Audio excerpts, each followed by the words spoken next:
appetite and take one to sleep. Take one for apathy and take one for me.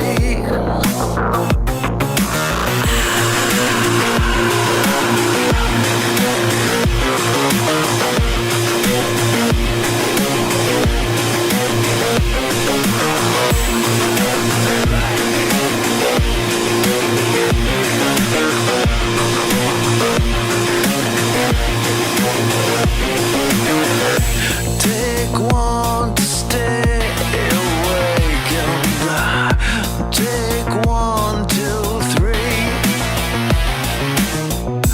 Take one for sympathy and take one for the team.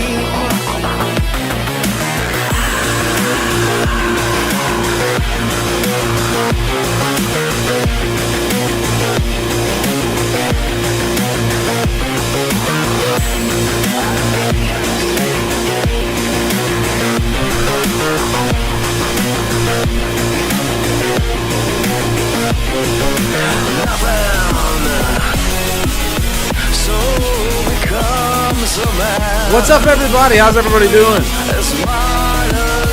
Welcome to another DDLive.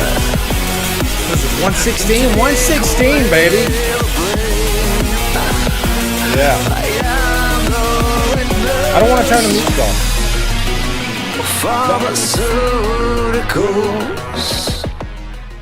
That is Scold, one of my favorite bands that nobody ever... That's actually a guy, Tim Scold, and his band, Scold. Nobody ever talks about Scold. He's a struggling musician that's been in the business for 30 years. Founding member of Shotgun Messiah. And he's still doing it, and he's still kicking ass. So, God bless you, Scold, if you're out there. Man. How's everybody doing? How is everybody doing? All you beautiful people. Yes, yes, yes. Fluff, what's up? Gory Tiger. Brett, Goodrow Hunting. Rosalia. CJM753BC. Rolls off the tongue. Scott Lauderdale. Yes, yes. Chris Snyder. How are you doing? Garrett Peck. I listened to an album on here today, and they played 2 ads. Yeah, a lot of ads lately. Beth, how are you doing? Nice to see you. Mike Cinema. Trina. Rick Michaels. Rick, I got your package, man. I got your package. Gonna be opening it soon. Vinny, how are you doing? Fachi, what's up, brother? Get some Lee up in you. Yep, there you go. There you go. Zodiac, Shelby. All the beautiful... Lee Maddox, Randy, how are you doing? Deverick, Christian. Seeing a lot of people rolling in here. I was gonna post a poll.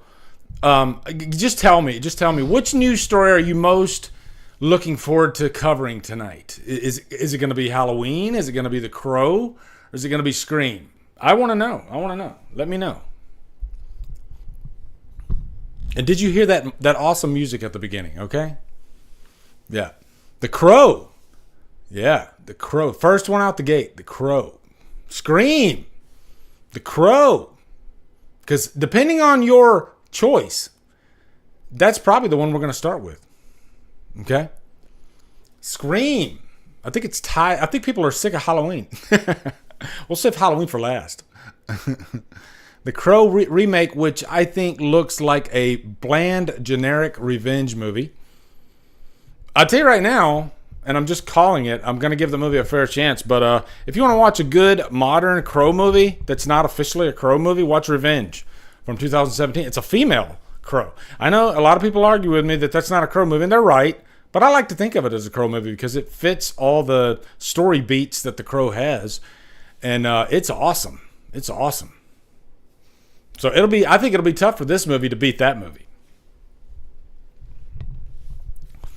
But yeah, it looks like most people want to talk about The Crow, which is cool.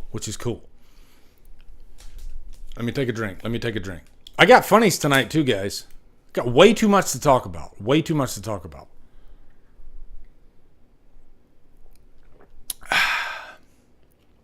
Watch Upgrade too. Upgrade's really good. Yeah, the Upgrade is kind of like Yeah, I mean, guys, there's a million revenge movies out there, and a lot of people were comparing it to like John Wick. The Crow is a revenge movie. That's what it is. The only difference is that he comes back from the dead. But outside of that, you know, the thing, it's not the revenge aspect that I love about the original Crow. It's the world, you know, the world that's set up for sure. How was your week? How was your week, everyone? I had like an electrical issue. This was a goof on my part. I was stupid. I'll call it right now, okay? Sometimes the problem is the most obvious thing, and you're looking too closely at it, all right? Here's what happened. I about to head upstairs like I do every night, and I hit my my porch light. I always turn my porch light off when I go to bed. And I hit my porch light, and then an entire circuit of my house just went out of power. So pretty much my living room with the TV setup and all that went out, and my light going up to the stairs went out. And so I think it was last Sunday, I actually went and bought a new breaker to put in my panel box. You know, I should have thought about the smallest thing before I got to the biggest thing, right? So everything's a lesson, right? And so, long story short, after all that, I ended up finding out that it was actually my light that's on my porch light. I had a bad, faulty porch light, and it actually, when I hit it ignited the entire run, I guess, and it was driving me crazy. But it's one of those things where once you find out what it actually is, you're like, God damn it, are you serious? I even went to Lowe's and freaking bought, so I had to return the breaker to Lowe's. That was ridiculous. It was embarrassing. But who did I embarrass? Myself? Nobody knew except my wife. But yeah.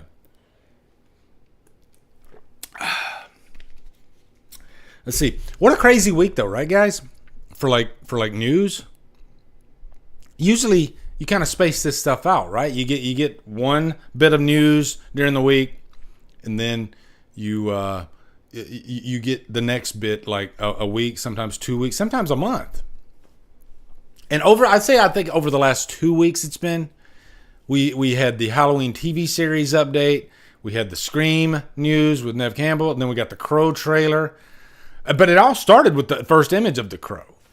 So, and by the way, guys, I want to thank everyone that's been the channel has been really doing well because of all this news. You know, anytime you get big horror news, especially in our little bubble, being Scream and Halloween, of course, you got, you know, as a YouTuber, you got to capitalize on that, and I did, and yeah.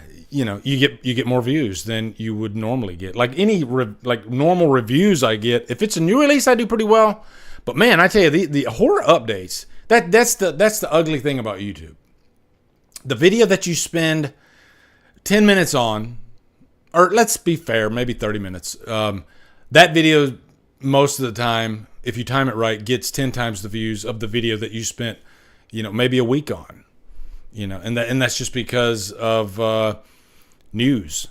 If it's a new hot topic, that's going to do better than your review of some obscure 1980s movie. That movie's going to hopefully find its legs along the way. But yeah, that's just the weird nature of YouTube, and you just got to learn how to navigate it, right? And you got to jump on things as soon as they come into the front of you. That makes no sense, coming to the front of you. What am I saying? You need a Dune movie review. Are you talking about the original from the 80s? Because I've reviewed the latest two, but I still haven't seen the original one. And you know, it's just one of those things where like I don't have the desire. Guys, here we go. I love getting you guys involved. What is a movie that you feel like you should watch, but you have no desire to watch? Because everybody tells you, oh man, you got to check it out. You got to watch it. What is a movie that you should watch, but you have no desire to watch? Could this be a clip? It could be. It could be. Depends on you guys. Can you step up to the plate? Let's find out. Could be. It doesn't even have to be horror. Okay. Yeah, I remember Sting was. I saw a little clip that Sting was in there. Dave Vanderhoff, The Godfather, no interest. And I did watch The Godfather probably 15 years ago. Out of all the hype, it's okay. For me, it's Goodfellas is miles and miles better than The Godfather. And that's just me. Christian says Saltburn. That's a crazy movie for sure. I have no desire to watch Gone with the Wind. Me neither. And maybe it's just my, my generation. Inglourious Bastards is excellent. I'll just say this: if you hate Tarantino, then yeah, obviously you don't want to watch it. But if you're a Tarantino fan, oh my God, that's essential Tarantino. Snatch is phenomenal. I freaking love Snatch. Saw it in the theater. That's Guy Ritchie's best movie still by far. So many great. I love a movie just with an ensemble of really interesting, quirky, unique characters. That's hilarious, but it's also filled with violence. Kind of like Tarantino's type stuff. But yeah, highly recommend Snatch, Logan, for sure. 80s remake of Blob, Daniel. I still haven't seen it yet. I bought the Blu-ray. Still haven't watched it yet. For you, it's Possession, 1981. I saw like half of Possession.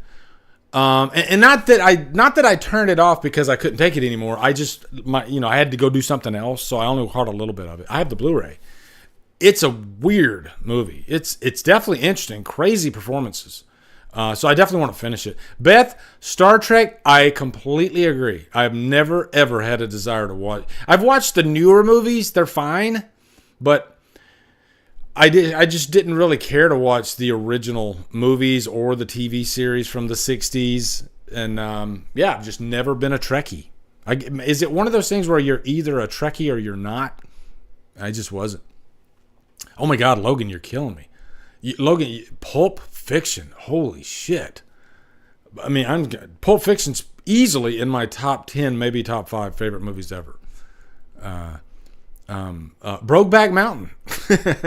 I did see Brokeback Mountain back when it first came out. That was awkward. I'll just say that. I prefer Scarface.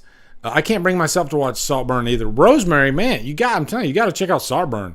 Well, if you like really shocking imagery in movies, it's got a good plot though, I think, and really great performances. But if you want some shock value, I think it's got at least 4 scenes that are just like jaw dropping. So I think that was the you'll never forget it. I promise that. Tried to watch old and new Dune, just can't get into them. And I get if you can't get into the new Dune, it is a slow paced movie. The first movie, even the second movie is kind of slow paced, but I think it's just a situation where if you love those characters, if you love that world, you're locked in. If you just can't connect to it, then you're out. To be fair, I think that's the way it is. I absolutely adore the Dune movies, the new ones, especially the second one. I think it's my favorite of the year, and it'll be hard to beat. It's just so epic. But yeah. Reservoir Dogs. I prefer Reservoir Dogs over Pulp Fiction. I mean, it's so close. It's hard. I mean, both of them are essential Tarantino. I think it's more of a Star Wars or Star Trek. Yeah, maybe GT for sure. That was a fun little discussion. Do you guys want to do funnies before we jump into all the topics? I got like a load of funnies for you guys. I got like a laundry load of funnies. Okay. Don't look up, Trina. I saw that on Netflix when it came out. Just because anything with Leonardo DiCaprio, I'm curious because he's very picky. It's not his best. It's okay, but here's the thing, and tell me if you guys agree with me on this. I call Netflix movies disposable movies. Because I think 90% of them, maybe 95% of new Netflix movies, for some reason, they're just disposable. They leave your brain, and then you don't think about them a month down the road and say, I need to watch that again. It just doesn't happen for me. There's a few exceptions, like The Babysitter. Babysitter's really fun. But for the most part, yeah, I just can't get into Netflix's disposable movies. They just don't really do anything for me. So, yeah. So, Beth, do you agree? Yeah. I'll even say this. I think the movies I see on Hulu and even some of the TV series are far more memorable and stay in my brain than the ones that you get on Netflix. I think Hulu is a lot more selective with what they have. You're going to probably have maybe 10% of the catalog that Netflix does. But that 10%, I think, is usually pretty interesting. They have some really interesting stuff on Hulu. So, yeah. What's up, Lance? How are you doing? Rebel Moon. I'm really waiting for the director's cut that Zack Snyder's supposed to come out with. I think it's next month. And I hear it's supposed to be quite different than the PG-13 version that he put out. I like the PG-13 version. It's not great. It's okay. But it definitely feels like Zack Snyder. So I guess if you like Zack Snyder, then I think you'll like it. So, Truman Show is really good. I really like Truman Show. I think that was the first time Jim Carrey tried to step outside of his comfort zone and do something a little bit more dramatic. It still has some comedy in it, but I don't know. Truman Show is a really interesting movie, and I think it's more relevant today than it was when it came out. Just because of, social media and how we're always watching each other. We always have to check in. And that's kind of what Truman Show's about. Everybody's checking in on Truman. But now everybody's checking in on everybody, and everybody wants people to check in on them. It's definitely different times, So I think Truman Show really resonates today. It's an interesting movie. Okay, let's do some funnies. Let me make sure. Music hasn't been playing in the background, has it? No, it hasn't. Okay, because I've done that before. All right, because I am forgetful. All right. Yeah, here we go. Funnies. Did I start at the bottom? This is why you don't get a cow as a pet. Okay? Because, you can have a cow as a pet, but don't let him in your house. Don't treat a cow like a dog. I got that off a video, but I thought it was hilarious because in the video, and I'd suggest you look up the video. The guy attempts to make a peanut butter and jelly sandwich with a cow in the house. And it's hilarious. Because the cow is going hard for that peanut butter and jelly sandwich. It's a good time. All right. Next one. This one's called, Hey, Jason, what's up, brother? Just sitting down to record some of those Halloween videos. Stopping by to say, hey guys, check out Jason's recent videos. He's trying to do like more topical type, interesting videos. Kind of like, remember Jason, there was this, I guess, commenter from I think a couple years ago that left this comment on Jason's video about Annie being the main target in Halloween. And then Jason kind of took that and ran with it. And then I was so interested in that idea that I made my own little clip, out of it. And then freaking we watched the movie, made a thing about it, and it just kind of blossomed. So I love when Jason does videos like that gets people talking. And that's what he's doing now with this new series that he's doing, putting some bells and whistles in it. I checked out his one. It's called Who Killed Linda? And, there's an obvious answer to that, but I tell you, watch the video because it's actually pretty interesting. It's a unique take on the character Linda. So, yeah. Styles is awesome. Okay. Next one. This one's called Foolproof Girlfriend. Foolproof Girlfriend. Here we go. Remember when Hercules made himself a girlfriend out of clay, and the first thing she did after getting a free will was dump him?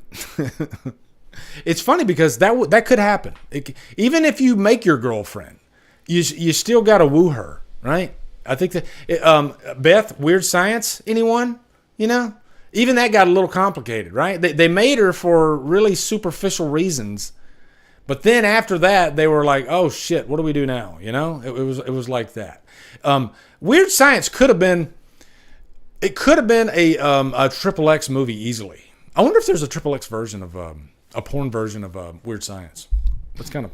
I'm sure there is. I wonder if there's an '80s, like they made one in the '80s. I'm sure there is. Yeah. Did my video stop, guys? Is it okay? Is Jason's computer slow? That's the real question. Okay. All right, next one.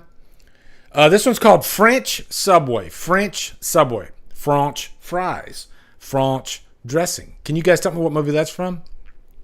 French bread. Okay. This one's called French Subway. Here we go. Sometimes it's just literal. You know, that's a subway in France. And, you know, something you don't see every day here in America. Now, to those that maybe have visited New York or live in New York, you ever see anything like that? Somebody bought a freaking washing machine, and they took. That's a strong woman, by the way, too. She literally picked up a washing machine and took it onto the subway, and then walked it up the stairs after. Her poor back. That's insane. What's up, Adrian? How you doing? Scott's got to bounce. Thanks, Scott, for stopping by. Yep. Yeah. No, that's not Logan. That's not Americans. That's freaking France. But we do have weird Americans too, for sure. Yeah. No, it's not Father of the Bride. Did anybody get it yet? No, I don't think. Beth, you should know this one too, by the way. Am I gonna have to say it? French fries, French bread, French dressing. All right, I'm just going to go ahead and tell you, okay? I'm shocked. Better Off Dead, all right? Jesus. Better Off Dead. I can't believe, Beth, I especially can't believe you didn't get that. Wow. Okay. Next one. This one's called Good Cop. Good Cop. I come up with these names, all right? Here we go. Is it cool having a police officer brother? Can you shut down a girl's birthday party and arrest her for underage drinking because she broke my heart? And his brother should say, your heart should have nothing to do with that. Okay? Oh, Beth's on the treadmill. Okay. Yeah. But legally, I can't do that. Okay? But sure enough, he said, hell yeah, send me an address. So he's going to go arrest her. That's crazy. Now, I'm wondering if this evidence, because this is evidence, right? So if that person saw this, maybe they could have gotten off on that charge. I don't know. All right. Next one. This one's called Good Old Days. Good Old Days. You remember the Good Old Days, guys? All right, here we go. Good Old Days. Here you go.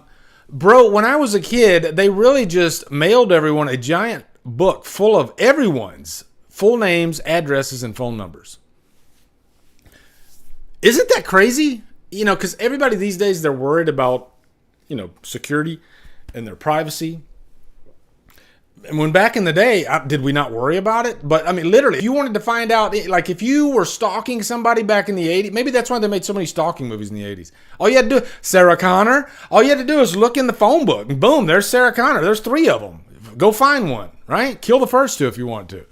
These days, I mean, would it be harder to find Sarah Connor these days? I don't know the answer to that. It's just a different set of circumstances. You couldn't find it in a book, though, right? I don't know. That's kind of crazy. That's kind of mind-blowing when you think about it, right? We all have that big, fat book, right? The big phone book. Yeah. Okay.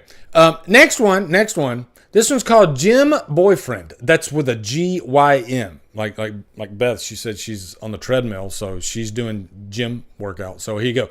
Gym Boyfriend. Here you go. All right. Worse than a heartbreak. My boyfriend's gym bro dude broke up with him. All right. Hey, bro, I'm going to start going alone. I don't get the same pumps with some of your workouts like I do alone. I was talking to the big black dude, And it had a lot to do with the fact that we have different body types. And I'm just talking about chest and back workouts. Arms, legs, and abs are always fucking amazing with you.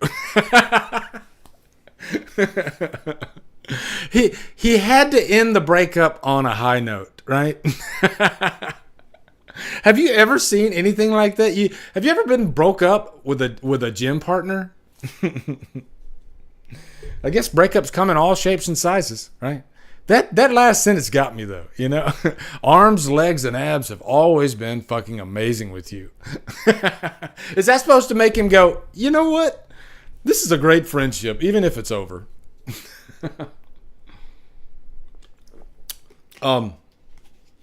Should I share this story? Yeah, I can share this story. Because it has to do with like, I broke up with a gym buddy one time, all right? I'll share this story because nobody's ever going to hear this.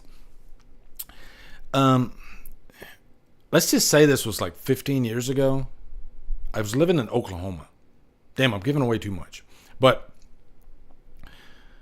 we had some friends, like married couple friends. And the girl's husband, I think he was just getting into running. And I don't remember if I was like heavily into running yet.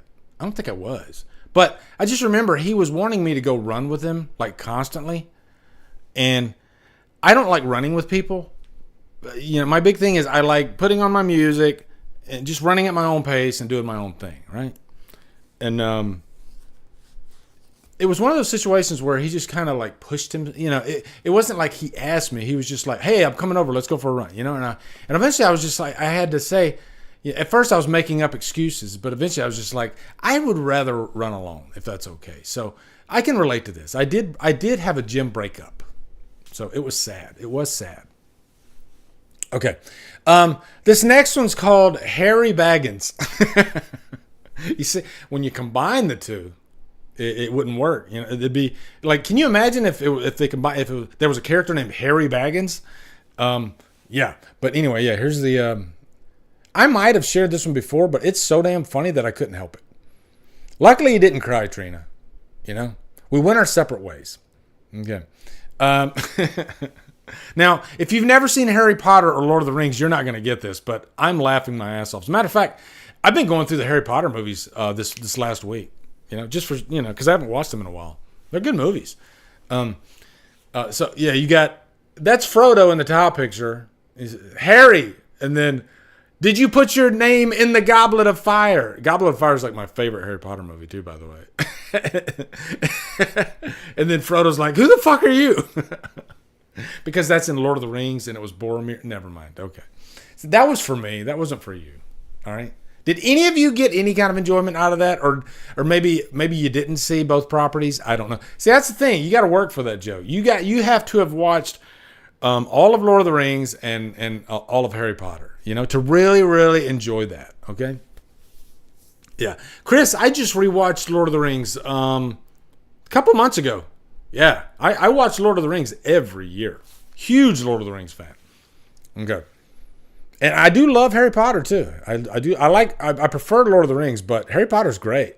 I don't like the new Harry Potter. It's like I don't like the Hobbit movies, and I don't like the Fantastic Beasts movies. They can both go to hell. But I love the originals. Blueprint's question. All right, let me see. Hold on. Question to you and the chat. Who wins true form, Tall Man or Unlimited Wishmaster for those who read comics? Unfortunately, I don't read comics, Blueprint. So I have no idea. And I don't really know who those characters are. So, unfortunately, I am no help here. Actually, your question is kind of like my question. If you've never seen Harry Potter or Lord of the Rings, then yeah, you're going to be lost, right? I've already spent way too much time on that meme. So, all right, let's go to the next one. Rosemary, what'd you think of Lord of the Rings? She doesn't say, she hasn't really professed her love yet, so I'm a little nervous. Oh, no, you said never. I'm sorry. I misread that. You said you've never seen Lord of the Rings. Okay. It's one of those things where I can't say, oh, my God, you're going to love. No, because There's people that don't like Lord of the Rings. You know, there's people that say they're boring. So if you're not into like fantasy and J.R. Tolkien, then maybe you won't like it. But yeah, I really love it. I do love good fantasy though. So I say if you love good fantasy, give it a chance. Give it a chance. Okay. All right. Next one. This one's called Hole Up. All right. Hole Up. All right. Here we go. The dragon with the girl tattoo. Now, did he get that from the dollar store? And how big are his thumbs? You know, what if that's like a normal sized book? Would he be considered a giant? Because that according to his thumb book ratio, it should be a tiny book. But with a dragon with the girl tattoo book, I would think would be a full size book. So I have more questions about his thumb than the book. All right. Yeah. Okay. Next one. This one's called Much of a Case. Much of a Case. All right, here you go. What a load of baggage. Just another day at Chicago's O'Hare Airport. I showed the damaged remains of my luggage to my lawyer and said, I want to sue the airline. And the lawyer said, you don't have much of a case. That's a really bad, that's a free joke. That's what that's called. That's a free joke. Okay? You don't have much of a case. Okay. All right, next one. New dog trick. All right, these are free jokes, by the way, guys, okay? New dog trick. And this, I think this is an easy one that everybody can teach their dog. If you're looking for a way to kind of jump into training your dog, tricks, this is a good start. Taught my dog this new trick where I yell, shut the fuck up, and he keeps barking as loud as he possibly can. I taught my dog that immediately, and he passed with flying colors. Okay. Next one. This one's called password change. Password change. Here you go. Don't ever fall for this, guys, okay? If anybody puts up a password change sign-up sheet, they're trying to get your password. So, yeah, you don't want to do that. You don't want to do that, okay? It could end badly, right? Yeah. I like how it says, come see me, Sean. Did somebody really try to do that at work?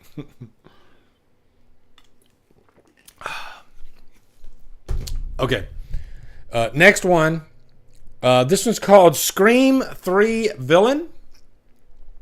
Who was the villain in Scream 3? I always forget. Was it I can't actually. I think it was Gail's haircut. There you go. Trina sent me that one. Thank you, Trina. And I'm sure I've shared this one before. But if you ever feel like shit, just remember Courtney Cox's hair in Scream 3. And she actually talked about that too. When they were promoting Scream 6. Or maybe it was Scream 5, when they were on the promotion trail. And she did mention that when she sat down in the chair, it was one of those situations where they cut too much immediately and then you can't turn back, and you could tell too. Woof, that is rough. Courtney Cox is a beautiful woman, and look what it did to her. You know what I mean? That just goes to show that sometimes a haircut can really fuck up your head, okay? So, yeah. Okay, this one's called, I like to share my comment section sometimes when I get really funny comments. And this one's called Making Shit Up, okay? I shared this one on my, sometimes I'll share them on my socials. Making Shit Up, all right? Here you go. He says, Lee just making stuff up that Nev and Melissa have been in the same room talking. Which, by the way, I didn't say they were it was confirmed that they were in the same room talking. I said there were rumors out there that they were trying to get the two together so they can talk in a room and somehow bring Melissa Barrera back into the fold. That's what I said. I didn't come right out and just say, they got into a room, Sean Sheridan, what's up, channel member? How are you doing? And so my reply to him was, what's your favorite Happy Meal toy? Because I ain't got no time for that shit, okay? And to piggyback onto that, here's where I always get my source, okay? Right here. Source, I made it up. All right? There you go. I'm just kidding. I didn't make that up. Why would I go and just make shit up, you know?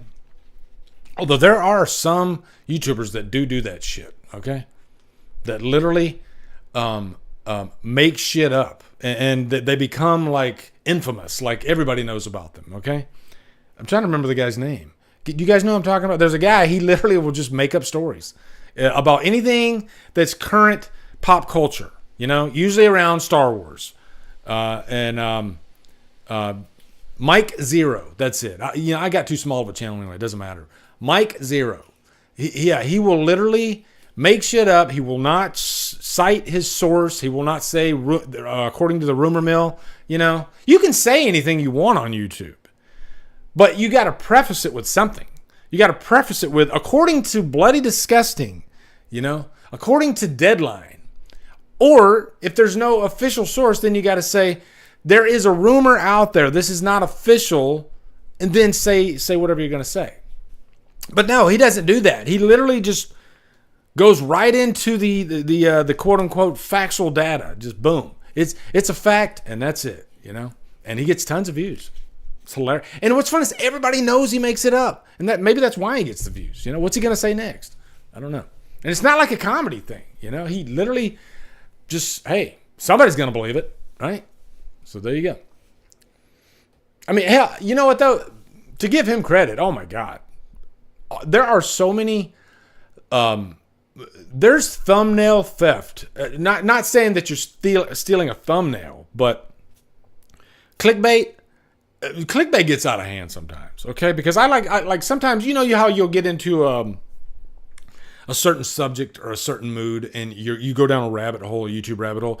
And like sometimes I used to watch boxing all the time, like especially back in the day with Tyson. And sometimes I'll go down on like a Mike Tyson rabbit hole. You know, I want to watch Mike Tyson just freaking cook fools and whip ass.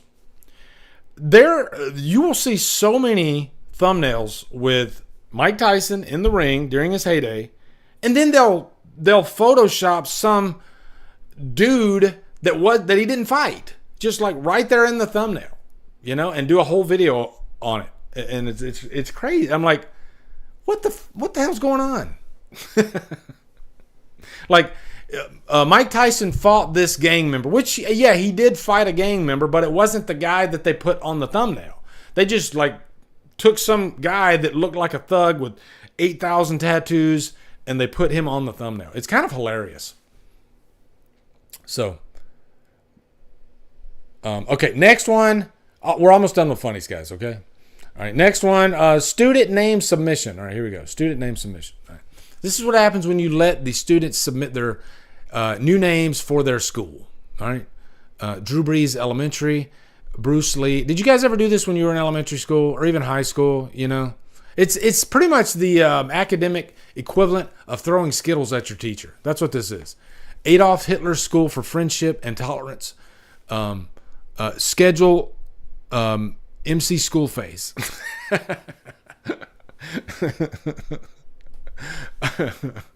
School name change. Okay. This is called Alternate Reality. In high school.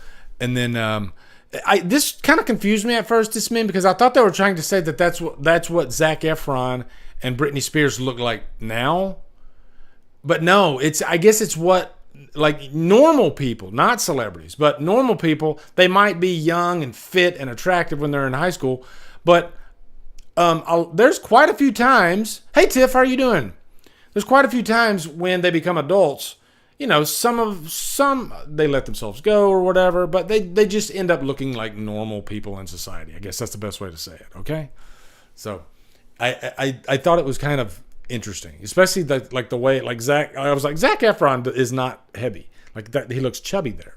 That's not it. Running into each other at the Walmart cashier lane. So yeah, there you go.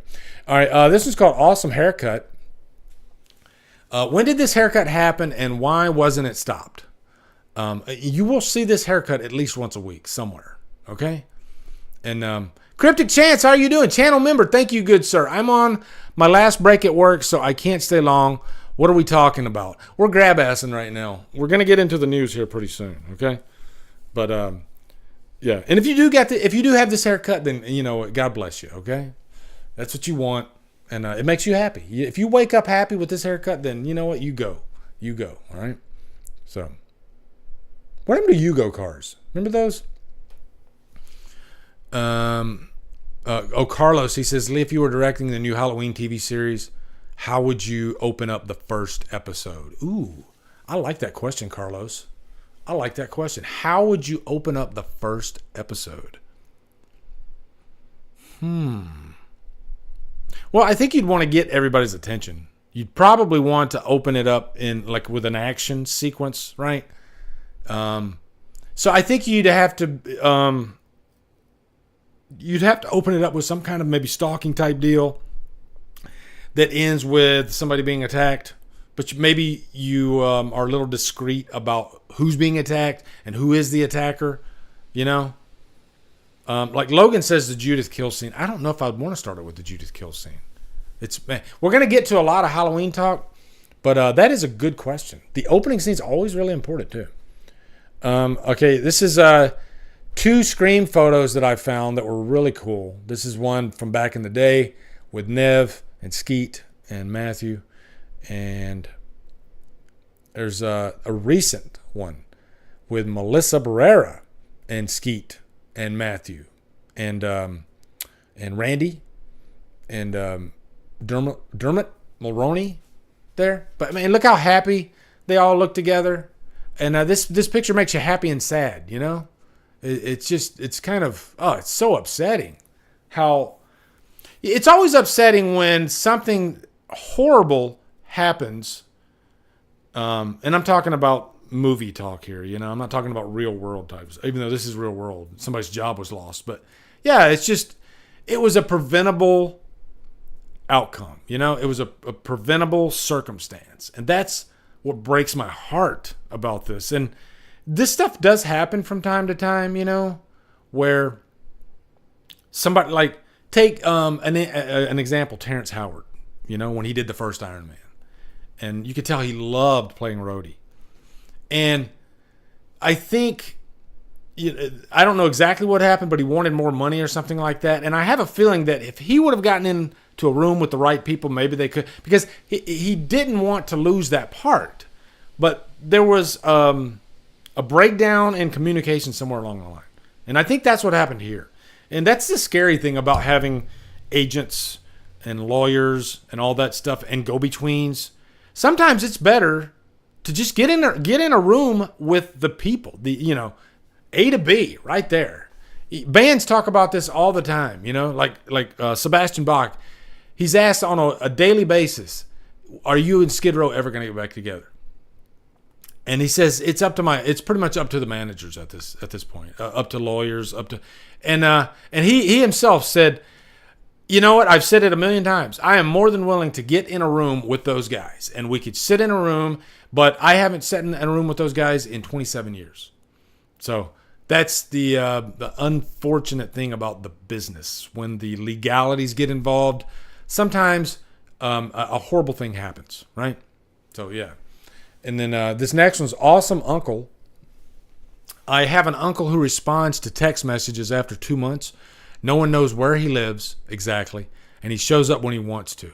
He is one of my role models. That's an awesome uncle. And he's probably got a flip phone, He's like off the grid. I do envy those guys, and gals that are just off the grid. They have no freaking social media account. Which I can actually say, my wife has 0 social media. I think she dipped her toe in it once and then pulled it right back out. She has no desire to have any social media whatsoever. And even my kids, they have Facebook, but they're not the type. They barely get on it. I'm the guy that's like the social media whore. So yeah. Okay, yeah, that's it for those. All right. Let's do, you know what? I want to do The Crow. I want to watch this trailer again, and I kind of want to go through it.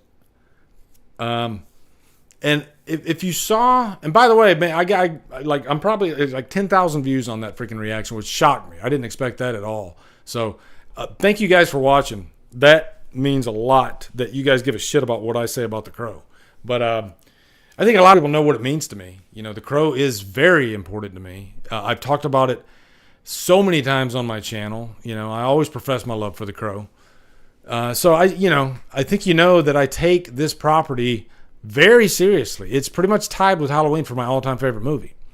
So, but I like to be fair, and I'll give anything a fair shake. I was, very nervous about this trailer, and I'm more on the side of very worried that this movie's gonna be bad. But even if it is bad, does it really even matter? Because it'll just be another Crow movie. You know, yeah, his name's Eric Draven, but still, it'll just be another Crow movie, right? In a sea of bad Crow movies. So that's why I don't take this shit too seriously, like some people are.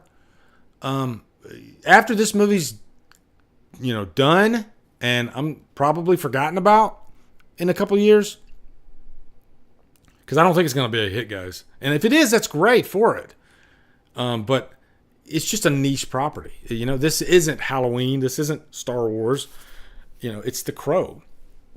I mean, there's a lot of fans of this franchise that are up there in age, because of how old the original movie is, So, but I will say the original movie has endured, and it's quite insane, the fan base that it does have still to this day. I mean, the first movie, I constantly see tributes to Brandon Lee, tributes to his performance as the Crow, and I think it's just because of his great performance and just that world that you feel like you step out of reality when you watch The Crow. That's what I love about it. And I kind of went into this in my trailer reaction when I was comparing this trailer to the original. This trailer feels like any modern action movie. And if that's what you're wanting, that's fine. If you're wanting a Crow movie that feels like a Crow movie, and I could even say the second and the third movie still have a little bit of their own, vibe to them, right? They still feel unique. Arguably, they're bad, but they still feel like Crow movies. So this one, it definitely feels like it's got one leg in the Crow world and one leg in the John Wick world. Okay, so let's pull up this trailer. Let me get you set up over here. And there are some cool things about this trailer. I will say that. Okay. All right, I got that. Too many windows up. And I had it down here. Yeah. Okay. Yeah, so I'm going to let's watch it all the way through once, which pretty much gives away the whole movie. But if you know the story of The Crow, there's no, The Crow's not a property with, massive surprises. It's not that type of movie. It's not Scream where you have a big whodunit ending, a big reveal.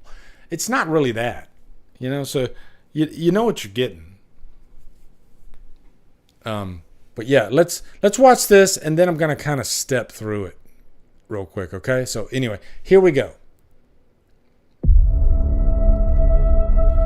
What's the first thing you liked about me? I thought that you were quite brilliantly broken. You feel like my person. You feel like my person. What's the worst thing you've ever done? I saw things. I shouldn't have seen any of it.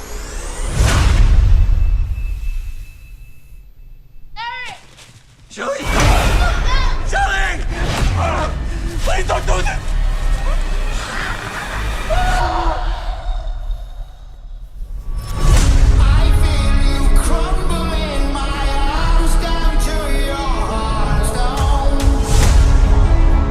When someone dies, a crow carries their soul to the land of the dead. and sometimes something so bad happens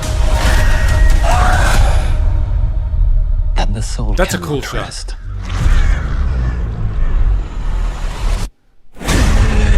until you put the wrong things right.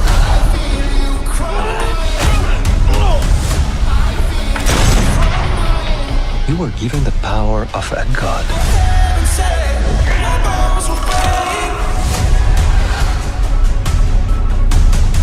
But you're running out of time to save her.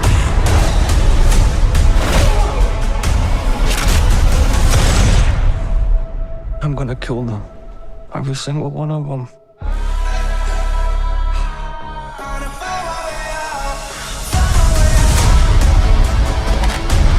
And killed you?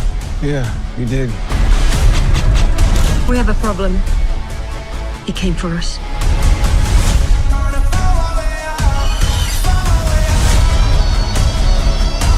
First impulse. Anger.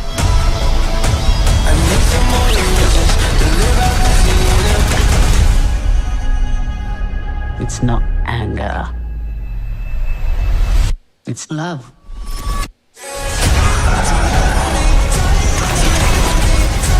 Look at what you've become.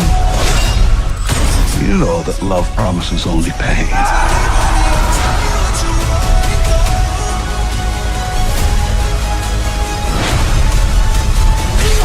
You have no idea what hell awaits you.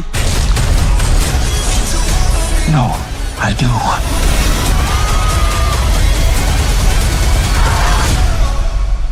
How many people have you loved? I'll never be alone.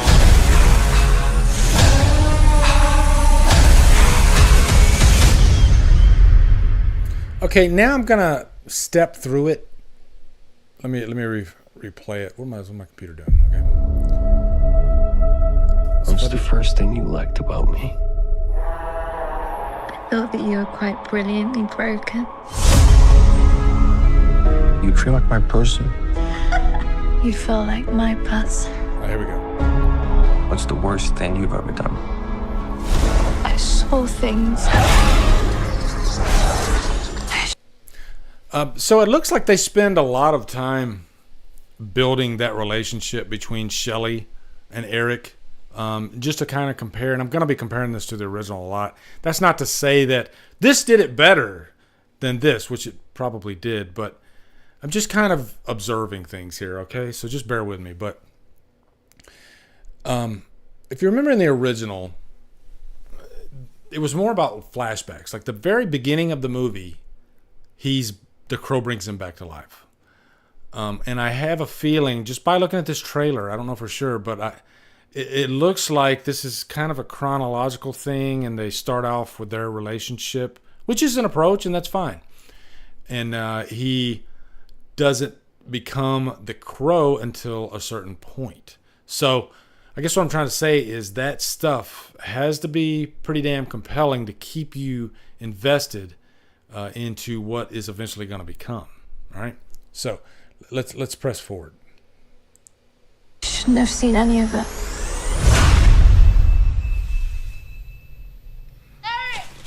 Shelley! Shelley! Please don't do this! This part I actually dig quite a bit. How they're showing. I didn't realize that they're showing him getting killed too in this scene. I guess because I freeze framed it, it showed him, but they really emphasize how she's killed, and it doesn't look like anything pretty. It's a graphic freaking kill. I think the original is definitely more stylish in the way that Eric and Shelley were killed. I think the high tinted red lighting really suited the scene quite well. Obviously, they're going for a different approach here. This is going for more of a real world approach. And I think Salvation, you could actually compare this trailer to Salvation probably better than you could to the original movie. But the thing is, this movie is taking characters from the original movie. So that's where it's a little jarring. But having said that, to be fair, I do like this particular scene. Because I want to feel something, and I'm hoping before this scene they build them up to where you actually care about them. So when this does happen, it kind of takes your heart. So yeah, let's press forward. I'll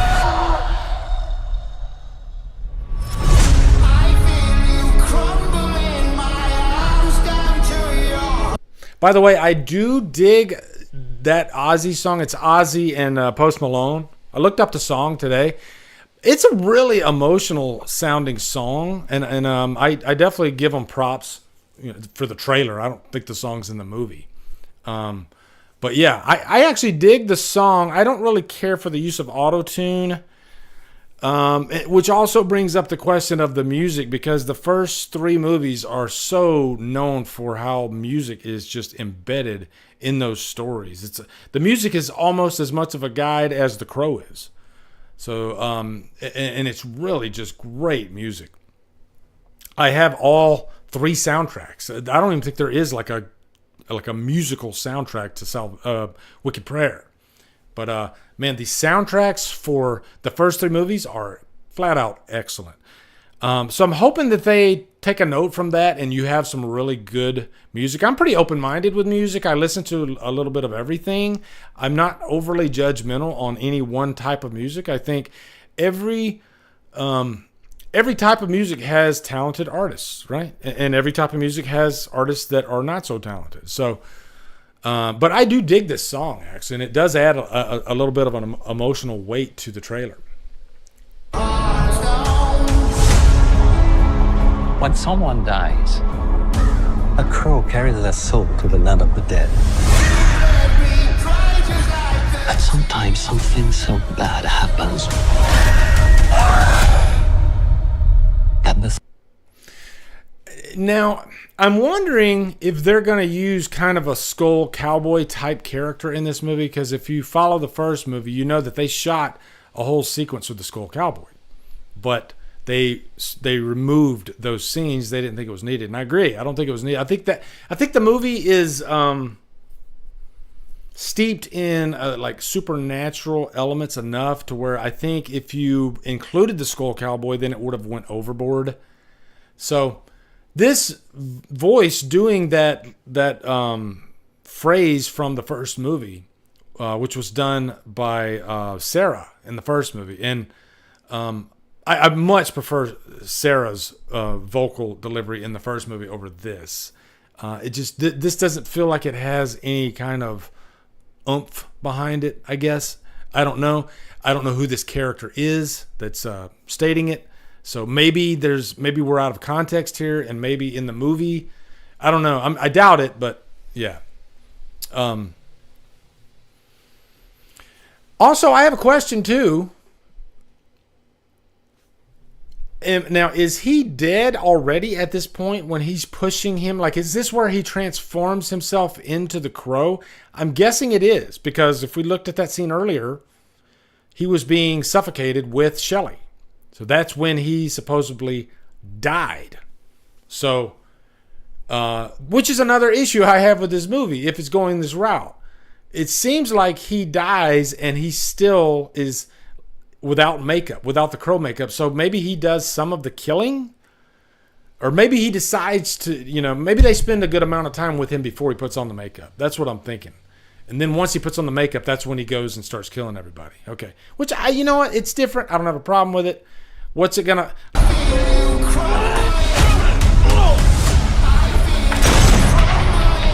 You were given the power of a god.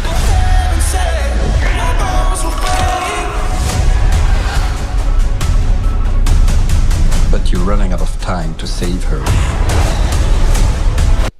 So he's without makeup there when he's shot, and maybe that's when he realizes, oh, I can't be killed. And so he, falls in the bathtub. Yeah, okay. Oof. I'm gonna kill them. Every single one of them.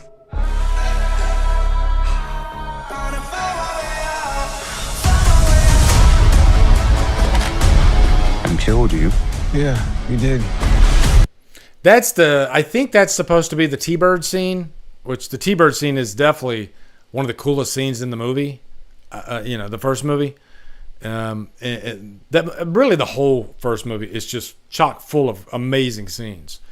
This, oh my God, I hate to beat down this movie already, but this doesn't look, right now at face value, I got issues with it, and my problem there is I'm comparing it to the original. I apologize. Okay, next, let's go. We have a problem. He came for us.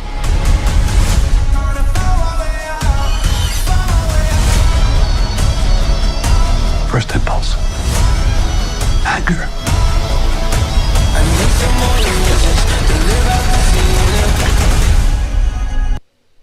To be fair, that is a badass shot. I do like that. That is, you know, I give them credit for going bloody as hell with this. You know, can you imagine if this was PG-13? Then it would have been a total loss. So, you know what? I guess when I go into this movie, I'm just going to try to maybe take my expectations from the original out of my head. And it's got to be better than Wicked Prayer, right, guys? Like, we already are ahead of the game. Keep that in mind, okay? I think it's mathematically impossible for this movie to be worse than Wicked Prayer. It can't happen. There's no way. So, we got nowhere to go but up, right? So, yeah. It's not anger. It's love.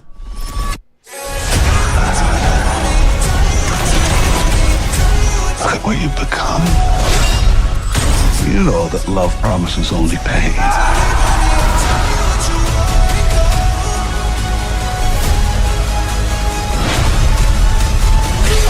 You have no idea what hell awaits you.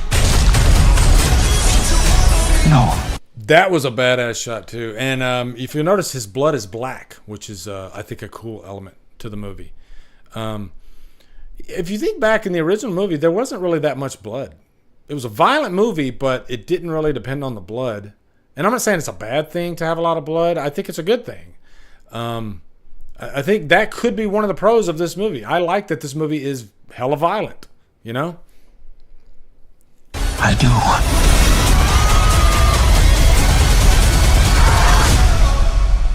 How many people have you loved? I'll never be alone.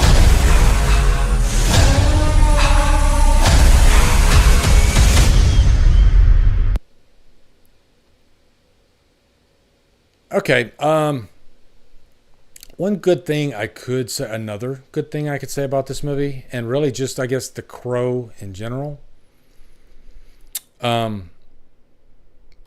It's always fun to watch the Crow do his thing, right? When he eventually becomes the Crow and he goes and hunts baddies, even in the worst movie, it's somewhat entertaining to watch the baddies get their comeuppance, right?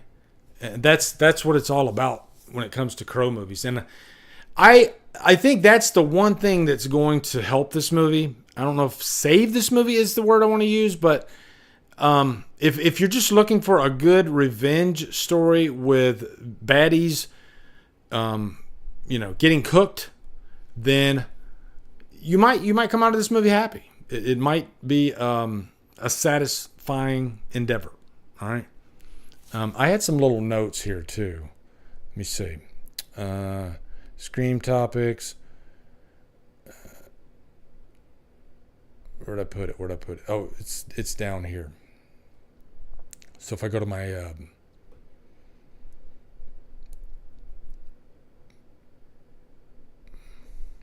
I got my Halloween notes up with my Scream picture. Okay. I'm all over the place, guys. I do apologize. There's my Crow notes. And I have a Crow picture here, too. Yeah, we can go with that one. Did you guys say, what'd you guys think of the new poster? I have the poster here, too. Yeah, Crow poster. Here you go. That is a badass poster, all right? Trying to be fair here, all right? That is a badass poster. I will definitely give them that. All right, so my talking points here. Can this possibly be good? And after going through that, I think the answer is yes. I think it can be good, right?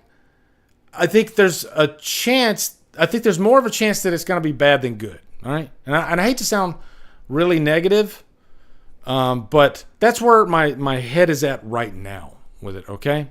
But I do think there's some good things about the trailer, and I think I didn't even talk about Bill Skarsgård, I think Bill Skarsgård is a really good actor. So I'm kind of depending on him for this. And I think he is the one thing that could really win us all over with this movie. It all rides on him, as it should. He even stated that he's a massive fan of the original. He watched it all the time when he was a kid. And he definitely wants to make this movie something unique. It doesn't want to copy the original, but he wants to respect the original, you know? And I'm paraphrasing, of course, but yeah. So... yeah, Rattlehead says it ain't Alex Proyas and it ain't Brandon Lee. Enough said. Sorry, and a lot of people agree with Rattlehead. You know, this is pissing a lot of people off. This movie, you know, it should be pissing me off more than it is. But maybe I just got too much shit going on for it to piss me off. Maybe I'll get there eventually. It just takes a lot to piss me off. So either I like the movie or I don't. At the end of the day, you know, that's what it all comes down to. If I don't like it, I go about my business. I move on to the next thing. You know, like I said at the beginning of this, it's just another Crow movie. So, yeah. Rumors about pacing makeup. There was a test screening on this. I'll just kind of quickly gloss over this. But there have been rumors that you don't expect him to be the Crow for much of the movie. Okay? That is some of the rumors that are going around. All right? If that's true... I think it is kind of disheartening. I think he should be the Crow for a good portion of the movie. But because I think that's just, you know, the movie's gonna definitely have to work extra hard to be good when it all comes down to it, you know. So, yeah. 48 hours. That was one thing too, and I forgot to pause it on that part in the trailer, but. They said something about you have 48 hours to save her. So what that tells me is this a situation where he could actually save her life? And if that's the case, then no. I think Shelley should be dead. I think there should be this feeling of heartache. No matter what's going on in this movie. It could be the happiest scene in the movie, but there's always got to be this feeling of sadness, you know, because there's things that have happened that we can't change. That's what's interesting about the Crow. This is a guy that's in mourning and he's killing people. You know, while he's killing people, he still can't forget his lost love. You know, Shelley's dead and she's never coming back. The best outcome of this is him going back to her, you know, going back to the grave, which is what he does in the original movie. So if they save Shelley at the end of this movie, that's going to be stupid. All right. John Wick comparison, The Punisher, I think that's obvious, but I'll cut him some slack on that because it's a revenge story. And, you know, there's a lot of similar revenge stories out there. So to me, that's neither here nor there. I know what they mean. For me, I think the biggest thing is just it feels more like in the real world, which is fine if that's the way you want to go. But the thing that makes the first one so great is that it feels like another world. You know, it feels like you step out of reality and you've entered almost an alternate reality where everything is kind of muted and black and white and rainy. And, you know, it's just everything's about atmosphere and aesthetic. And just so much going on with that movie. That scene where he falls into the trash can at the beginning of the movie, the big trash dump. And he does that laugh, and then he's walking towards Tintin. Man, what a great scene! It's raining, and I love how he like wipes his chest as he's walking towards him, and he's almost like happy. He's smiling that there's one of the. I'm gonna go kill him right now, and this is awesome. You know, he's a little bit psychotic in that scene, which is great. So, I'm hoping we get some scenes like that in this movie. I don't know. So, yeah. Let's jump over to the Scream. The Scream update. Chris, he says, Shelley clearly has a dark history. Maybe the whole saving her bit is about saving her soul and clearing her name, and that's his main motivation this time. I'm guessing that's what it is. That is a very, very good observation, Chris. I like that. And if that's what they're doing, then I'm all for that. I think that's cool. Because, yeah, I know that they both, they're coming from like a rehabilitation center or something like that, because you can see it at the beginning of the trailer. So, yeah, I'm hoping that this isn't like literally saving her life. That would be pretty sad. Thank you, Chris. All right. So, Scream notes. And get rid of the crow picture. And let's bring Sydney up. Boom. Okay. All right. So, I guess I want to get a gauge on how you guys are feeling about all this. What was your feeling when this news was announced? I was kind of in shock. It's like, whoa. I thought for sure that it was going to be a while before Scream 7 gets off the ground again. I thought maybe 2026, but wow. I mean, just because right now we're still kind of mud deep in the whole Melissa Barrera drama type thing. I mean, she literally just stated like last weekend that she would happily come back if Spyglass wasn't involved. Bastial, let me get the super chat real quick. He says, "Hi Lee, since you're a big slasher fan, here's my favorite from my home country, Germany. Anatomy from the year 2000. I will look that up, Basti. Thank you very much. I'm always up for a good slasher recommendation, for sure. So yeah, I'll definitely look that up. All right. So here's I like putting my little topics for my talking points on here so that way you guys can follow along. What direction do you think that they're going to go with this movie? And I think what they're going to do is kind of like what they did in Halloween 4. And it's going to be kind of a reset, like Mustafa says, back to the basics type deal. I think that's what they're going to do here. I think because Scream has never veered off of their continuity, I think they're going to try to hold to that. Because you can just go to a different place, right? Sam and Tara can still exist. You can move on to a different place, and it's easily achievable. Actually, those characters don't have to mix with Sydney and Gail. They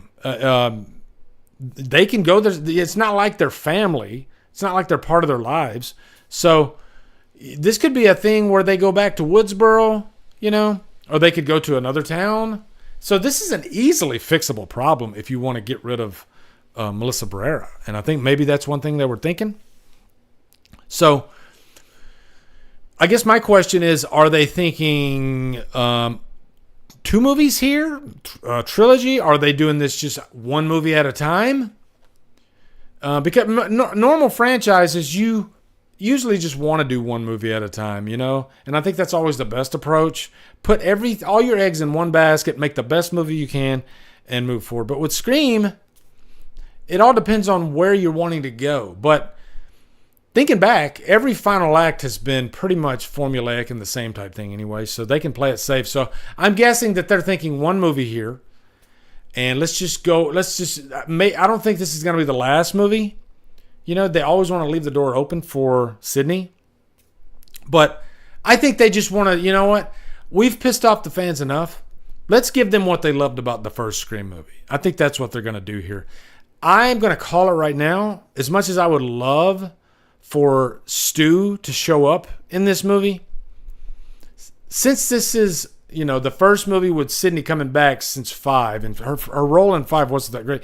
I think Sydney's role in this movie is going to be front and center. I think she's going to be a very important part of Scream 7. And so I think they have an idea for where they're wanting to go, who the killer is. I don't think they're going to... Because I think the Stu card is an ace in the hole. I think that's what that is. When in doubt, that's our Hail Mary. Give some of the fans that love Stu, let's give them what they want. But I don't think they're going to do it this movie. I think they're going to play it safe, because that could piss some people off too. There are people that do not want Stu to come back. They do not want him to come back at all, and I understand that. So I think this is the play it safe movie. We have pissed a lot of people off. We need to pull back as many as we can. So let's just do a tried and true Scream movie. We got Kevin Williamson directing. He'll know how to guide that ship. And yeah, I think that's what they're doing. That kind of answers my second one. Stu, tie it all together to the first. I think they're definitely going to harken back to the first. But yeah, like I said, I don't think they're, playing their Stu card just yet. But here's the thing, though. I think Stu will be mentioned. And hey, Crystal, how are you doing? Nice to see you. I think Stu will be mentioned in this movie, and I think they will be teeing him up for a future entrance into the franchise, right? Because they're going to try to tie this back to the first movie as much as possible. But yeah, again, they're going basic. They're playing it safe. I guarantee you that's what they're doing with this movie. Let's keep the diehard Scream fans happy. If we can't give them the best final act possible, let's just don't give them something to really piss them off, right? I think they're gonna just kind of play it safe, go with the current tropes in Hollywood. And will they talk? Oh my God! Actually, I'm just thinking out loud here. Because today, the trend to talk about is woke. Like, woke is the big buzzword these days. Even though I think we're kind of on the tail end of woke now. I think we're on the other side of that ship. But I bet you there'll be a little funny segment of dialogue in there about this. And one thing I didn't put on my notes here that just kind of came to me too was lives through everything. So, yeah. Next one, Kevin Williamson directing. I didn't do my homework on this. Has Kevin Williamson ever directed anything? Because directing and writing are two different animals. But he was alongside Wes Craven for 4 movies. So even though he didn't write 3, I think he did have some didn't he have some kind of say in part 3? Like originally they wanted Stu to be the killer in part 3 before Columbine. And I know he had a part in that. But, I think he learned a lot from Wes. And I think this might feel like a Wes Craven type of movie, So, but I'm for it. It's nice to have somebody that was involved with the first movie, the writer of the first movie involved in this. I kind of wish he was writing it. But Dawson's Creek. Beth, why are you throwing Dawson's Creek in here? Get that out of here. What the hell? Oh, yeah. Kevin Williamson, he did write Dawson's Creek, didn't he? Okay, I'm just kidding. All right. Will there be a Sam? I can't read, guys. I need my glasses. Damn it. What's that say, guys? Can you read it for me? Will there be a Sam? I literally cannot read. Hold on. Let me see. Hold on. Yeah, here we go. My vision is so blurry. There we go. Did I write resentment? Will there be a Sam resentment? What did I mean by that? Damn it. I just confused myself. Will there be... What was I meaning when I said that? Is this Memento? What was I meaning when I said, will there be a Sam resentment? Oh, I know what I meant. This is kind of on the outside looking in. Will fans be really, really, really pissed off? Yes, of course they will. This is the freaking, the modern age, right? Will there be people that say they're not going to go see this movie even though they will go see it? Yes, of course there will. Will there be people that say they're not going to see this movie and they're not going to go see it? Yes. All of the above are true, okay? And hell, that might even... I hope to God they tie some of this stuff into the actual plot of the movie because that's like perfect for Scream anyway. The toxic nature of fans. They covered it in part 5. So, yeah, I'm sure there will be. Will they even mention Sam? I'm sure they will. They got to say something for Sam, right? So, yeah. Next one. Anything left over from Scream 5 and 6? And I kind of answered this earlier. I think, like I said, I think they're going to go as basic as possible. I think they're going to try to take elements from, like, say, the first 4 movies, the Wes Craven movies, and make that like a big part of this. But I don't think they can fully ignore the events of 5 and 6, but we all know how like exposition goes. You can tie you can tie things up from a previous movie or a previous 2 movies in a couple lines of dialogue, and then move on. And if you got a story, a pressing issue that is the foundation of a movie, it's the entire plot of a movie, and it has nothing to do with 5 and 6, then that's fine. And guys, by the way, I've defended the hell out of Melissa Barrera.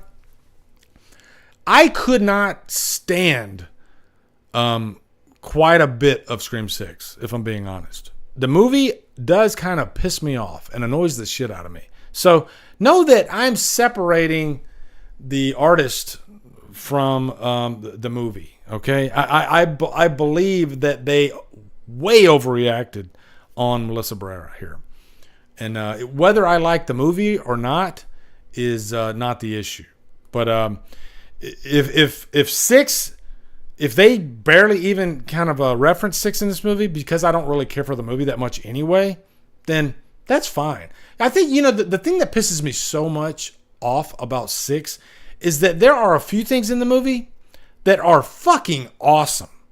I think that's the thing that breaks my heart. Breaks my damn heart about 6. When you give me a movie and have a couple of scenes that are just mind-blowingly awesome, like the opening of that movie when you had the killer reveal his face. In the theater, I was like, oh my God, that's amazing. I love that. That's awesome. But then you get the freaking crazy, stupid family reveal at the end, and it's just, everything's just thrown out the window. And I'm like, what the hell are we doing here? Stupid. So, yeah, I think that's it for the Scream talk. But yeah, I'll go see it. But like I said in my video about the movie, I'm a little torn. There's a stain on the whole situation because of what happened with Melissa Barrera. But I don't hold any ill will towards Neve Campbell. I honestly think behind the scenes, Neve Campbell probably did what she could, whatever power she had, to maybe heal the Melissa Barrera situation. But they say this all the time: business is business, right? And Sydney has a lot of fans. There's a lot of fans that Sydney is their all-time favorite Final Girl, and Sydney is pretty much the front runner of that franchise, not Sam. Not Tara. Sam and Tara are great characters. They're really fun to get behind. But yeah, at the end of the day, this is the Sydney ship. And if you're going to bring anybody back to save this franchise, it's definitely Neve Campbell. And I think it only helps in hindsight that she wasn't in 6, right? It's kind of all works out as best as it can anyway in the end, because they screwed over Neve Campbell. So she wasn't in 6, which made us miss her, And in a way, they sort of wrap up the Sam and Tara story anyway. Like, it could go a lot worse. Like, they could have left it wide open, and they didn't, right? Hell, they even left it open for maybe down the line, a couple movies down the line, maybe some shit can be worked out. Maybe the rights get sold to another studio, and then boom, we got the freaking Sam show again. And Tara, they could pop back in this thing, and I'll put money on it right now. I bet it'll happen. I bet in the next 10 years, Sam and Tara will come back to the franchise. I'll bet you anything. Especially when careers, like Jenna Ortega, her career is at like an all-time high right now. But, in that business, you're lucky if you get 5 years. And if things start going a little south, the career starts drying up a little bit, she might be looking at Scream, okay? It's very possible. It happened before with Halloween with Jamie Lee Curtis, Jamie Lee Curtis, every time her career started maybe taking a little bit of a dip, arguably, she jumped right over to the Halloween boat. Okay, let's jump on the Halloween. Yeah, let's make millions of dollars. And all of a sudden, Jamie Lee Curtis is relevant again, okay? Same thing that could happen with Jenna Ortega. So, yeah. That's my thoughts on Scream. I could talk another hour about all the possibilities of where they could go with the next movie. But, we're running out of time. So, let's go to the next one. Halloween. Oh my God. And this is another one where you could freaking talk for an hour about all the options you got, you know? Let me find my Myers little background here. Here we go. Yeah. Okay. So, and you know what? There's no way I can read that. So let me make that bigger. Yeah, let me get that. Okay, there we go. All right. Okay, Halloween TV series. This was was this the first bit of news out the gate that, yeah, we're going forward. We're having a Halloween TV series. We're having a fresh start. The only movie that's kind of relevant here is Halloween 78. But I put in quotes there, fresh start. And I got to give a little bit of a lot of props here to Dave McCoy, because he made a video right after and he was thinking, hey, do they mean that the first movie exists? Because that doesn't necessarily mean that the first movie actually exists. And my thoughts on that are the first movie shouldn't exist. I think they need to literally start fresh. Tell the story of the very first movie, setting up the first characters. But you know, you don't have to make this the exact same movie as the first movie. As a matter of fact, I would much prefer you not. I would much prefer they completely rewrite this story and include the same characters, but maybe change things up a bit about how things would go. Maybe, and this could be an ugly word, but maybe modernize it a little bit. I just mean as far as like, you know, I guess how the world is today, right? Down to like the establishments, the facilities, all that stuff, how laws are governed now. You know, things are different now than they were back in 1978. I'm guessing that this would be set in the modern day. They could do that. They could literally start the Halloween TV series in the modern day with a character named Laurie Strode. Did they actually say that Laurie Strode is actually going to be a character in the movie, though? They just said characters from the original movie. I would guess yes. But, yeah. So, here's something to think about. And we'll talk more about that first season here, but I got to thinking, too. TV's different than movies in a lot of different ways. And you could have a movie that is really great and mildly successful, and you never see another movie again because, you know, maybe they didn't make back the money that they thought they were going to make, you know, so they have to pivot. TV is a little different, I think. I think TV, if you get a big enough fan base for a TV series and it's successful, then I think they're more than likely going to go forward with a season 2 for a TV show over a sequel to a movie. You know what I mean? Like there's a lot of chance, like Alita, right? Alita was begging for a sequel. That movie, it was so good. I wanted a sequel so bad, but did we ever get one? They still talk about it from time to time. But I think if Alita would have been a successful TV show and it garnered a big fan base, then yeah, they would have definitely made a season 2 of that. So it's kind of the same thing here. And are they even thinking about what they're going to do going forward? I have a feeling if it's good, a Halloween TV series will be successful. I think there are enough fans of the franchise that could make this a hit, that could get behind it. So what could season 2 be? You know, like season 1, is that going to like finish up a certain storyline and then season 2 goes in a different direction? Or are they like ending at a certain point and then picking up at the beginning of season 2, right? So I guess those are my questions. But the reason I say that is because they're just talking about this first season, right? And they're talking about how they're just using the first movie as a blueprint, okay? Season 2, anything else is up for grabs. Season 2, they could say, okay, now let's go explore other characters like Jamie Lloyd, you know? Although I will say this right now. I think Danielle Harris is going to shoot herself in the foot. Because, my God, sometimes I think you can, it's like when somebody asks you to do something over and over and over and over and over again. And what happens when that happens? You almost don't want to do it. And it becomes annoying. Okay, I get it. You've asked me to do this 8,000 times.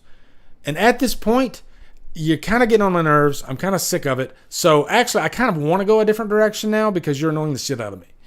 And I think that's might be what's happening. And but guys, I'm on the Jamie Lloyd train, all right? I'm freaking team Jamie Lloyd all the way. If you're familiar with my channel, you know how much I've made videos about Jamie Lloyd, how I love that Thorin trilogy, and my number one wish would be a Jamie Lloyd storyline. All that aside, though, she's going to shoot herself in the foot, I think, because every time there's a bit of Halloween news, here comes Danielle Harris making some kind of post, talking about it on the podcast, and and she has every right to do that. It's her podcast; she can talk about it all she wants. And maybe I'm looking a little bit too much into this, but it just seems to me like they got a lot more plans than a Jamie Lloyd story.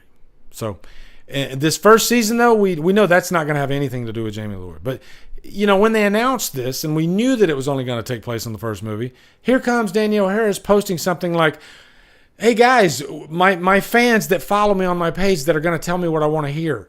Would you consider me part of the original lineup? And, of course, her fans were like, yeah, of course you're the original lineup. No, you're not. Okay? They're talking about the first movie. All right? And this might be the first time I've ever talked against the Jamie Lloyd storyline. Okay? But not to say that I don't want that, but it ain't happening. All right? It ain't happening. So, yeah. But season 2, there's a possibility for that. Right? Season 2, they could go that route. You could tell the Jamie Lloyd story, but I think Danielle Harris needs to kind of sit back a little bit. Maybe put on her poker face, right?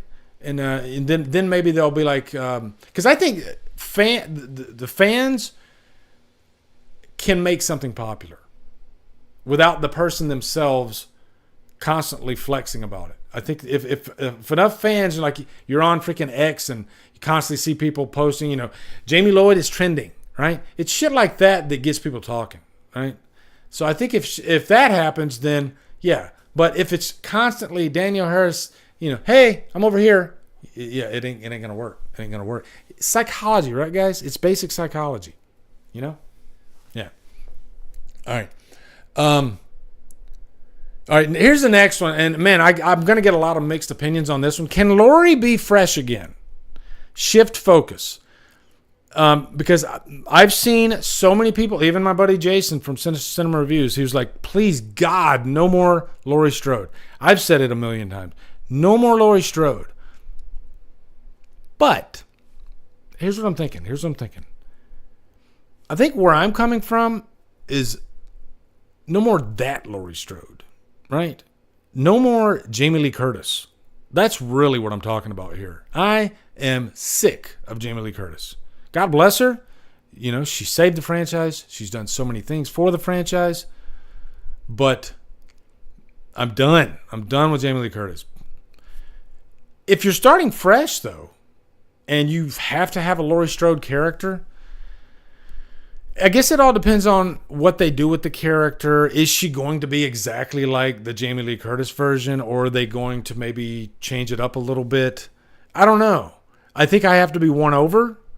I think I would prefer them to use a fresh batch of characters in this because I think Michael Myers, in my mind, he works best when he's hunting other people outside of Laurie Strode, just because I'm so sick of him hunting Laurie Strode.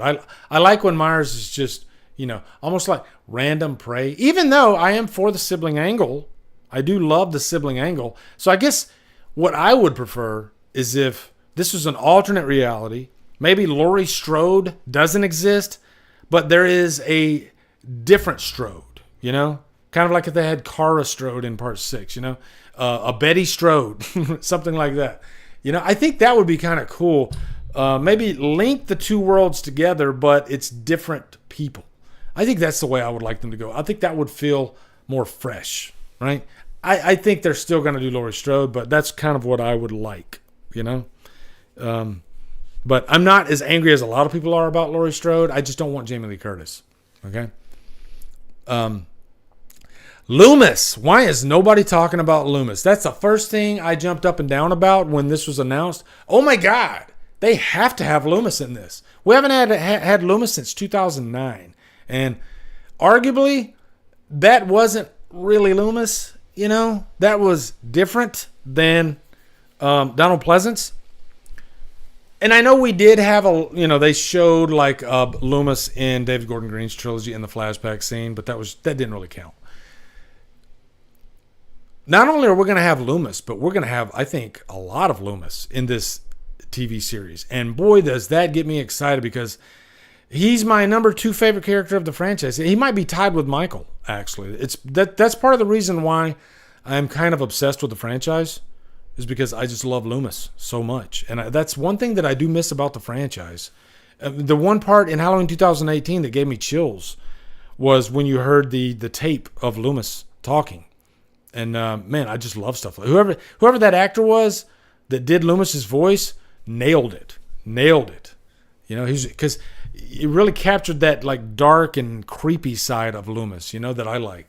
So, I mean, who are they going to cast as Loomis too? You know, I saw some people mention like Javier Bardem, which I think is a great choice. Javier Bardem would be amazing as Loomis. Beth says they better get somebody good to play Loomis. In the Halloween Returns script, they had Gary Oldman. I think Gary Oldman would be fantastic as Loomis. I think those are my 2 top picks, guys.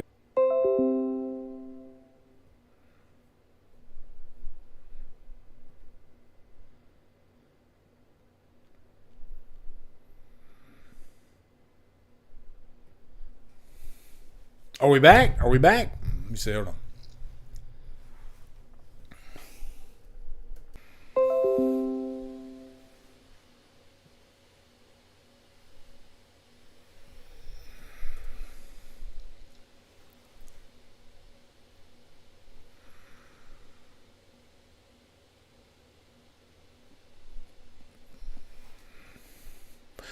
Hold on just a sec, guys. Let me fix my chat window here real quick.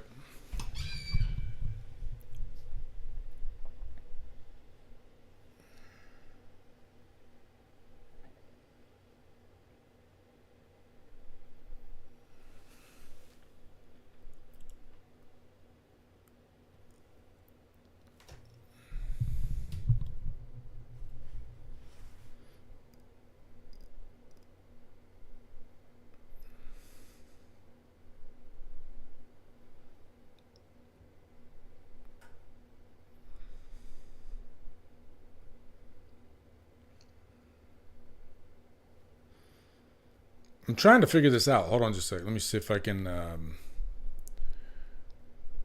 We're going to get it. Hold on. Pop out chat.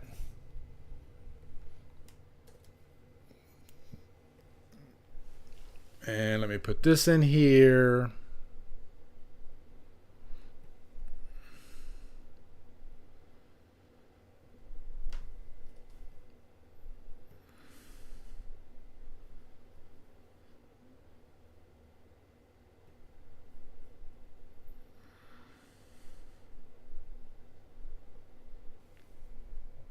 Can you guys see me now?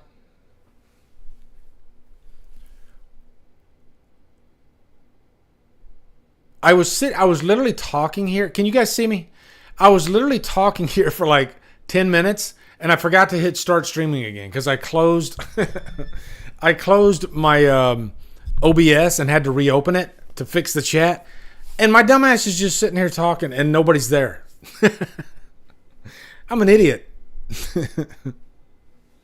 Wow. Beth was leaving. I saw what all you guys were saying, but you didn't see me because I forgot to hit start streaming. I'm an idiot. So, Jesus. I just got the notification for the stream. Ryan? Yeah, how are you doing? Damn, guys. It seems like every time I stream, too, I get an internet interruption. It's annoying as fuck. Okay? But Yeah. Anyway, guys, I just wanted to say, I want to give you a proper goodbye. And let's see. Woke isn't a buzzword, you clown. Stop wearing blinders. Are you talking to me? Jesus. I don't even know you. Is that how you talk to strangers? Like, if I meet a stranger, I don't immediately call them a clown. You know, I need to have like a couple sentences before I call them a clown. But, you know, that's just the way the internet is these days. You know, people don't approach people with kindness. That's the sad thing about the world today, you know. They immediately jump to the negative, right? They immediately have to attack, which you don't have to do that. You don't have to do that. You could actually use kindness. It's okay. You could disagree with somebody and still be kind to them. That's the thing that a lot of people like, oh, you don't agree with me, so now we can't be friends. I have to attack you, you know?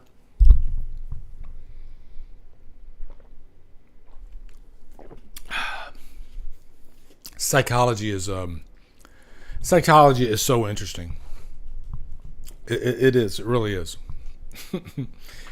It's like I said earlier too. It's like you're not gonna get me mad. I got way too much shit in my life to get me mad. You know, I have this saying, and I've stated it before. I don't have enough time to be offended. I just don't. I don't have enough time to be angry at your bullshit. It just doesn't. You know, it just doesn't register. It doesn't compute. So, yeah.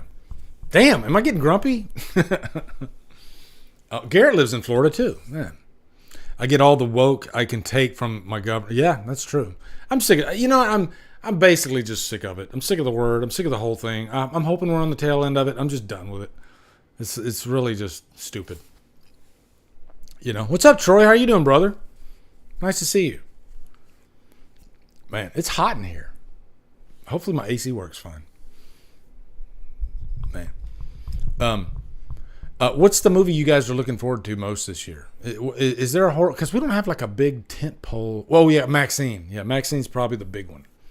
It comes out in July too, which is my birthday month. So that'll be nice. That'll be nice. Anyway, I think I'm gonna go get some chicken in me or something like that.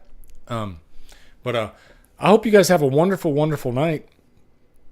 And take care of each other. I will see you on the flip.